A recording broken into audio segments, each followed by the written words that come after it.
Hey guys, hope you are good. Welcome to our first ever show. And I got Peter with me in the studio. What up, my dog? You Fresh, my guy. I'm super, boy. Okay, so besides Cloud 11, dog, I know you as a person. Yeah. You've been designing, dog. You've been doing the most. Shout out, man. Craig is you. So tell me more, dog. What got you inspiration before getting to all of this? Inspiration. What inspired you to start all this before Cloud 11? I just want to know the story before Cloud 11. Well, before Cloud 11, for me, I was that kid who always liked to draw. You know, I was that kid back at school. You've been a drawing kid. I've been that kid. So you've always been into art. But not noticing if like I can like turn it into something sort of like a career. Something and stuff. that can pay you off. Yeah, you can say that. It's always been about the talent. It's always been about the passion. Yeah. Tell me more. You were talking. You started in grade 11. No. For me to realize that I can do something was back in grade 11. But for me, drawing and all that, designing, as a younger age, in a younger age, I mean. How old were you? Probably my cousin can tell you that. What's the first thing that comes in mind? The first thing that comes in mind is we were still living in my grandma's house back in Shalangahle. Yeah. There was one auntie of mine. She was you're from Shalangahle? Me? Yeah. Yeah, you can say that. It is Nambini. It's Nambini, yeah. Wheatbank boy. Wheatbank, in fine. That's what we rap. Yeah. Oh, I treat. 013, bro. Yeah. Keep on talking. Yeah, as I'm saying, bro. So one of my aunties were like still in high school. So she came to me, said I must draw a house for her. I think I was still. How old were you when you drew that? Yeah, I'm getting to that. Like I was still. I think I was like. A whole house, Peter. Not like a whole house, an RDP house, if I can say. But yeah, but it's still a house. Yeah, it's still a whole house. You drew that. Yeah. So I drew that. I was still like, I think, because I was still like in primary grade 3, so I think. So I don't. Wow. So yeah. Wow. Yeah. So like I was still like in grade 3, and she came and said I must draw her a house. So I drew that house and gave it to her. She took it to school and like came back with her marks and she actually told me, "Hey." Still remember how much you scored? I don't really remember. Yeah. I kind maybe it was good marks. Yeah, it was good marks. And I should out of 100, like maybe like 80 to 90. Shut up. So she told me her friends actually like did what I did for her. So like she was like saying, yo, they didn't nice. You didn't notice that. For me, I was like, it was just something you just did. I did that. Then for me, it was like, wow, I can actually draw. So like started drawing in school. Like even the teacher would be teaching, but you'd be on your art. Yeah, art boy. Straight up, dog. So I'll be in my book like drawing and stuff.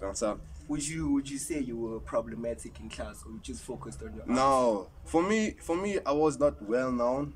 I was not like you were not the popular kid. I was not the popular kid. In fact, I was not like shining even in my academics.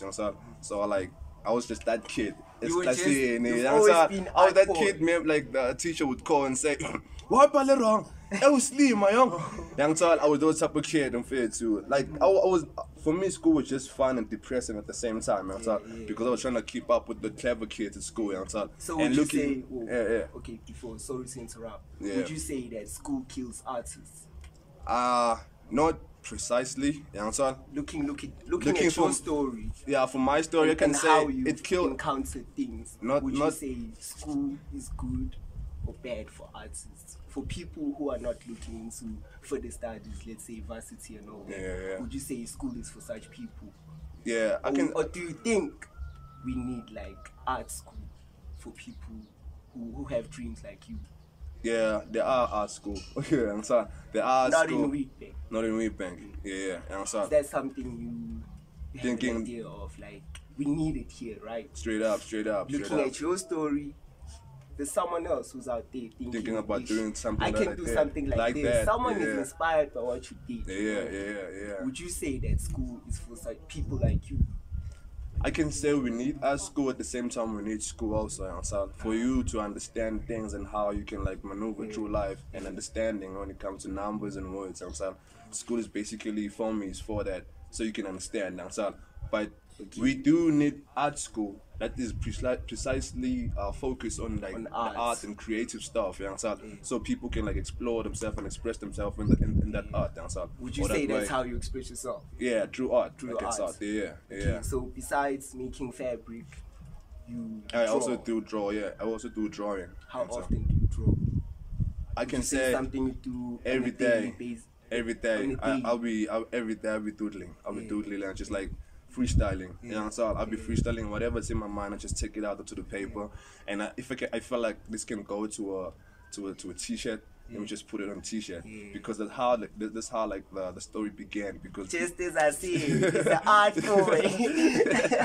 Yeah, I'm sorry. You can continue. Yeah, because for me, when I started, it was like that. Really, I went to my scrapbook. I took out something there and we printed on a t-shirt. Back when I was in Johannesburg, I met this guy called Digize. Oh, that was after high school? No, I was still in high school. I was still like in grade 11, like early grade 11. Yeah. So you were pushing in Johannesburg while you were in Witbank? No, I was living in Johannesburg. You were doing your grade 11 in Johannesburg? Yeah.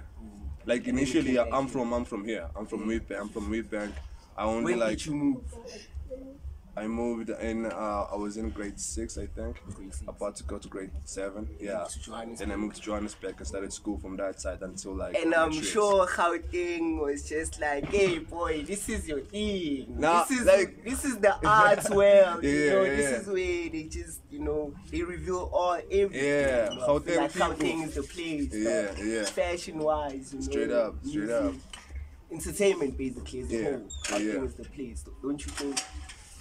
I feel people out there, they're more open, they're more fully aware of themselves, and so they're not afraid to just like rock up on some old hipster jeans and some lovely black t-shirt. Because on our side, you come wearing saggy things, they like, hey, why you call them oversized? People don't get this stuff. That's why I'm saying fashion-wise.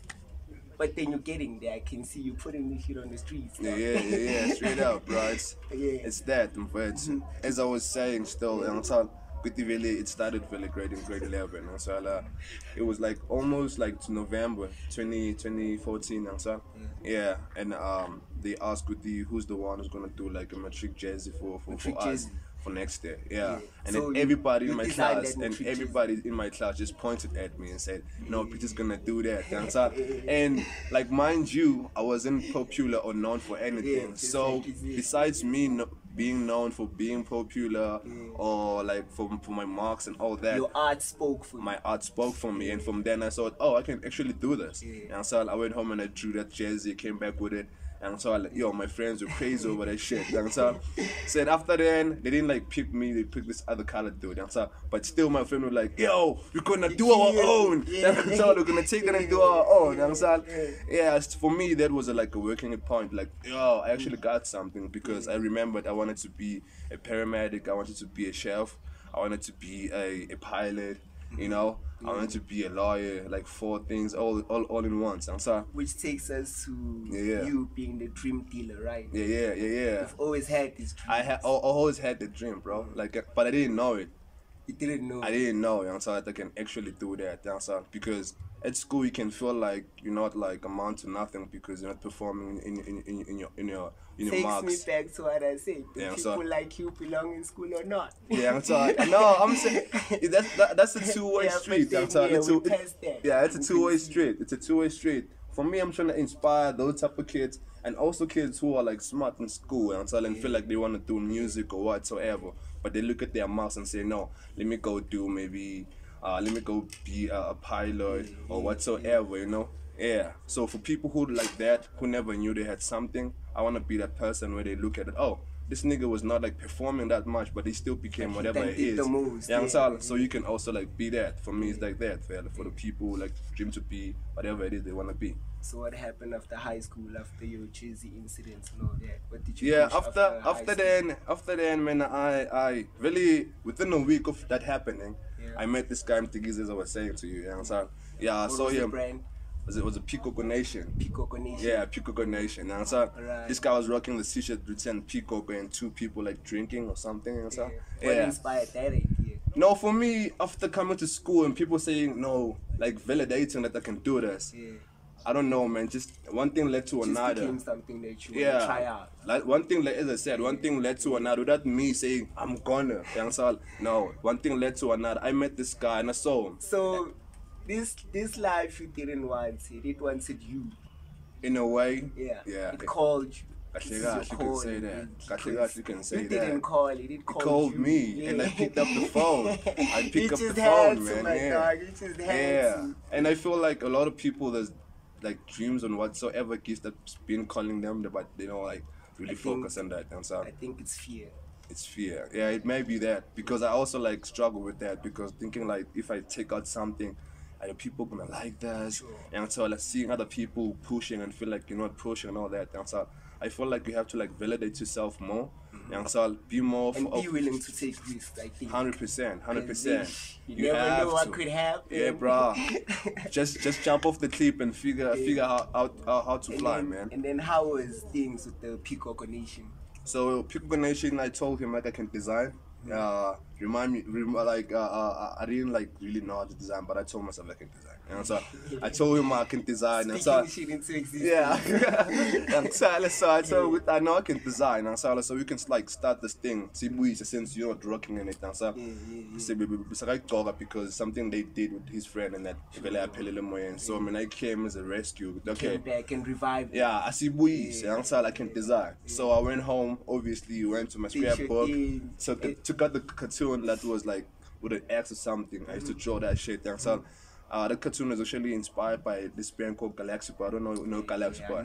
Yeah. I used to fuck with that brand. Actually, it also was the one that like showed me, hey, nigga, you can have your own Nike. And so you can have your own Gucci. And so that shit was started by somebody. And so because in life you don't like really see that. I don't know what needs to happen for you to like understand what you're getting. It's something that was once somebody's thought, and that person spoke into existence. So we pushed with him. I was just like designing, didn't care what happened after that. Whether the t-shirt, how they printed, I didn't give a fuck. For me, I was just like, at that point, I was just hype about like school, people knowing me. Hey, this boy is doing like designing for Peacock Nation. And so people starting to know me for that. Getting popular. Yeah, I was like, hype. Yeah, I didn't like still see it as like something I can turn it into a career. You were still mising that idea. Yeah, as I said, man, the hype was just crazy. It took your time to actually be like, okay, I'm doing this. Yeah. Then in grade 12, 2015, me and him parted ways because my parents started asking if he was paying me for designing, and I was like, yeah, even though he was not paying me. As I was saying, so to me, I didn't like care about the money or all that. I was just care about doing this thing and seeing my craft on the t-shirt. Passionate about it. Yeah. So So can you say it's passion that drove you till this point? Till today, bro. Till today, it's the passion. Till today, it's the passion, my guy. I won't lie about that. Till today, it's the passion. And then after y'all parted ways, what happened? After me and him parted ways, I decided that I'm gonna be a graphic designer since I've seen that I'm good at drawing. So you decided to be fully art boy. Yeah. I decided to go like really get a certificate and that. But I didn't like really receive a certificate because I didn't like have money to pay for my funds and all that. So I had to like not do that and come back home to Wheatbank. So when I came this side, I think it was March 2016. MT was just blowing up. Remember Roll Up and all that? Yeah. He was coming to VM. There's a Velumeet. Yeah. He was coming to VM and I still remember. That was 2016 March. Sure. Yeah. So when I came this side, we was in the taxi with my sister. There was this one guy who was sitting at the back of the seat. My sister introduced me to him and said, "Oh, this guy is also doing clothes. Why don't you speak to him and all that?" We spoke in the taxi. Like, it's a connect you got through your sister. Yeah. Then we like switched phone numbers, and we said we're gonna like make time and meet the next day. Yeah. The next day I went to his house. We got there. I told him about my history and Peacock Nation, and that I was thinking of like designing my own brand and stuff. and he told me about Channel 2, you know what I'm saying? Channel 2? Yeah, Channel 2 was still a media at that. That's the brand you took second after Peacock Nation. Yeah, so it was called Channel 2 Media at the time, for like up and coming models, you know what I'm saying? But it didn't like go as planned. So when I came in, we switched the media to coding. And I told him I'm gonna design. So he became art boy once more. Once again. So I told him I'm gonna design. I went home straight because I never had a laptop or anything. I was always using my phone. So it was this app. As you know, non-cheaters, you know, we never had privileges. We never had that shit. Devices. I never had a computer. So I thought maybe if I go to school, I'm gonna need a computer for me to do graphic design and all that.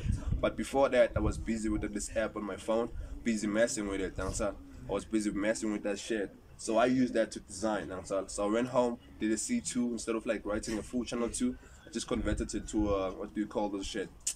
To a C2 instead of a full name. And put that shit together. Went to him, showed him. He said, "Oh, this is fire."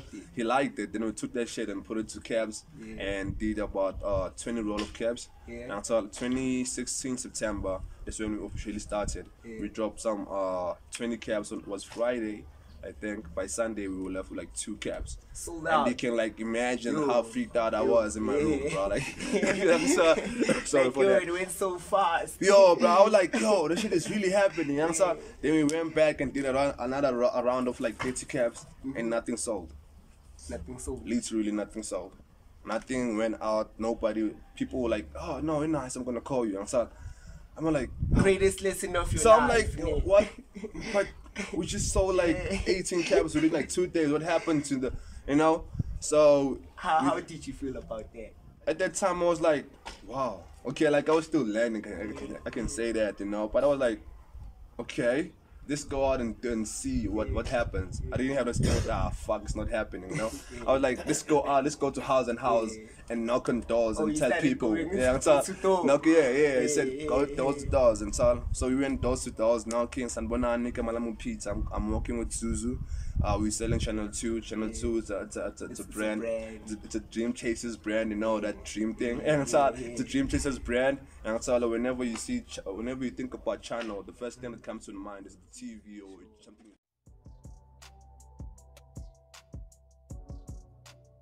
Like think about channel, it's the first thing that comes into your mind is like a TV. And whenever we see somebody who's successful, like achieve their dreams, we see him on TV. So in a way, the channel represented dreams, and 2 was me and him. So this is how Channel 2 came about. And then what happens to him? So something, like, as you know, man, we have problems as people, Some can be solved, some can't be solved. So me and him, we had a problem, I wouldn't like really mention it on live. Personal matters. Yeah, it's personal matters. So we had problems. We had to like split out. And I felt like I needed to start my own thing. But we split it out and like came back together again. We pushed for like 1 year, and after that I decided no. It was like in 2018, and I decided no, I'm gonna start like Cloud 11. And I told him I'm going to Cape Town. I got a job in Cape Town. So we must split the cash. Okay. Yeah. Let's start. So. Yeah. Okay, I'm a hip hop listener. Yeah. I won't lie. There's a song I've heard of. Mick Jenkins. Yeah. He's Thousand Zans. He's like people. Thousand Zans. He's some like, flowing around 9 and some on around 11. Rolls on the trailing. Yeah, Mick Jenkins. So how did you come to this, man? Cloud 11. Yeah. Cloud 11, like for me, it was like something like this. Me and my guys, my cousin Lindo and Lancaster, we used to go to this place called Parliament. I don't know if you know Parliament. Flatbush. We used to go to Flatbush and chill there. And they were like obsessed with this cloud thing, They started like taking pictures of cloud, and they like, whenever we take pictures, they would like to, if maybe you're standing here, the background must be full of clouds. And I started like liking that, and whenever we did that, there would be this conversation about our dreams. Then they would start like, what do we want to be? And so who do we want to be, and what dreams do we want to achieve in life? And so I started liking that. And so for me, I started like symbolizing the moment of us taking clouds and so in that conversation of dreams and converting the cloud into a symbol of dreams. So whenever I see them, I'm reminded to live up. Clouds, you see your dreams. I'm reminded to live up to my dreams because it reminded me of us talking about our dreams. And so sky is never the limit. It's never the limit. Never the limit. And so then the 11 is the day, as I told you, in grade 11. It's that for the grade I was in grade 11. And also it stands for my birthday, the day I was born in. June 11th of June. Happy belated, by the way. Shout out. Shout out, bro. And that's how Cloud 11s came about. Okay, I'm proud of the recent moves, by the way. Shout out, man. 141 is in the building. you know. Yeah, dog, I'm proud. Super, bro. So tell us more. Where you headed with this? What's your plan? My plan? Currently, you have hoodies. Currently, they all sold out. They all sold out. Yeah. We got nothing on stock. It's still winter pizza. It's still winter. I know. People want to get warm. I know. So what you planning bro. on? For I don't really like speak about plans. I just do moves, I guess. Whatever I feel I want to create in the moment, I just create it. I'm not a person who said like 10 years from now. Let's talk more action. Yeah, I'm not like 10 years from now I'm gonna do this. I know where I'm headed. I already have it in my mind. I'm just now in here. Young Sol, I'm just here. Young Sol, I'm just here. Young Sol, I'm just doing what I have here. Young Sol, what I'm planning now is just like dropping more, getting the brand to more people, inspiring more dreamers out there. Oh, you're all about collections. Yeah, I'm all about collections. Straight up, and we only drop limited shit. Yeah, if you see something, you won't see it again. Yeah, we only drop it. Exclusive shit, bro. Exclusive shit. Yeah. Get yours. It's exclusive. Shout out. Hey man, this is nice. Super. Okay, so if you want more of him, where do they get you from? If you want more of us, more of Cloud 11, look up and see us. I'm just kidding. I'm kidding. Killer. If you want more info or want to order or are interested in the Dreamers wear, you can follow us on Instagram. It's for the Instagram, yeah. It's for IG. Follow, press follow. Cloud 11. Straight up. And then Facebook. On IG it's for the Dreamers. For the Dreamers. Yeah, for the Dreamers _ by the Dreamers. On Facebook it's Cloud 11 Supply Co. Yeah. Heard that? Cloud 11 Supply Co. Yeah. For the Dreamers, by the Dreamers. Straight up. Thank you for tuning in, yo.